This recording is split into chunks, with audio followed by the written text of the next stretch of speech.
When he dropped us back off at home, Dad was there waiting. He yelled at Mr. Elvis guy, trying to fight him, and then he fought with my mom. Mr. Elvis finally convinced my mom to leave for the night with me, and we got back in his truck. He dropped us off with my aunt at her hotel job, and she put us in a room until she was done with work. I remember the comfy bed and getting to watch TV until I fell asleep. Mom wasn't in the room with me. She was gone the whole time. I think she went to talk to my aunt. I slept until the next afternoon, when my mom decided she wanted to go back. My aunt dropped us off and they were at each other's throats immediately. Dad accusing Mom of sleeping with Mr. Elvis while Mom yelled that he was caught dick out in the act. They beat each other up and I screamed at them to stop it. Dad grabbed me hard and left bruises again.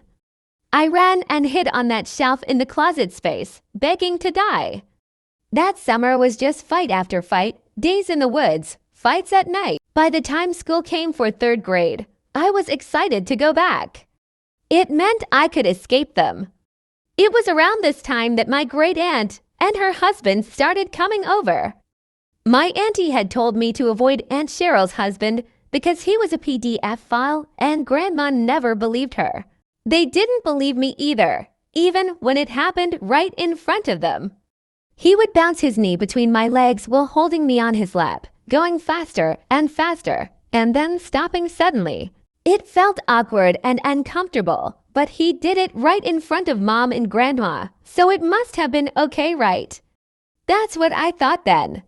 He would bounce me like that, and after it stopped, he would put me on the couch next to him for me to fall asleep, which I usually did. During that winter, Dad brought in Mom's husky one night. I had a cat, and I remember waking up to my cat screaming, the dog growling, my mom screaming, and blood everywhere. My cat survived thankfully, but it was horrific. Shortly after, Dad brought home a little black kitten that some awful person was going to tie in a plastic bag and throw into the river. Unfortunately, that happened a lot. There were times that Dad discovered a bag of kittens the banks of the river. It always made me CRV. Poor babies. Dad got really drunk one night and thought it was funny to put the kitten on the ceiling fan and turn it on. She hit a wall hard and cried. I was so upset and crying. She survived, thankfully. Dad hated my dog. He got mad while drunk took his anger out on her.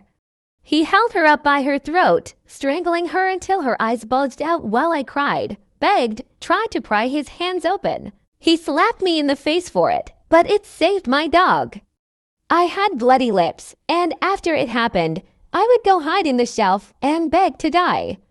This is about the time I started to hate my life. When my brother was 16, Dad got him so drunk that he couldn't stay awake. He thought it was funny, but Mom freaked out about alcohol poisoning and made Dad wake him up to walk him around the field until he puked. I thought my brother was going to die. A few nights after that, Dad got mad that my brother had shoulder-length hair. My brother had always had shoulder-length hair for as long as I could remember. But Dad was drunk and violent. He dragged my brother into the bathroom, locked them both in, and forcefully shaved his head completely after repeatedly yelling that no son of his would look like a girl while my brother kept begging him not to. My brother was a metalhead, had long hair because his idol in this band had long hair. My brother came out crying. I had never seen him cry, not even after his three-wheeler accident where he had a full-body cast. But he cried that night. The fights between Mom and Dad were getting to be more violent, lasting longer. It was awful. I would wake up to blood and broken things a lot. Broken chairs, broken dishes, broken stuff that meant something to one of them that the other used against them. I turned 9, finished that school year without friends, and most of that summer was the same, spent on a rock riding in the shade beside the brook.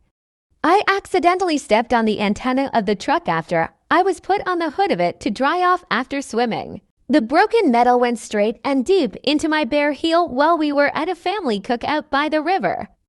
I cried so hard and nobody really cared much. They just sent me off to the river to play by myself again, away from the adults so they could party. Dad started having huge fires down and back, fires that reached above the treetops at night. The fire department had been called so many times by drivers on the highway.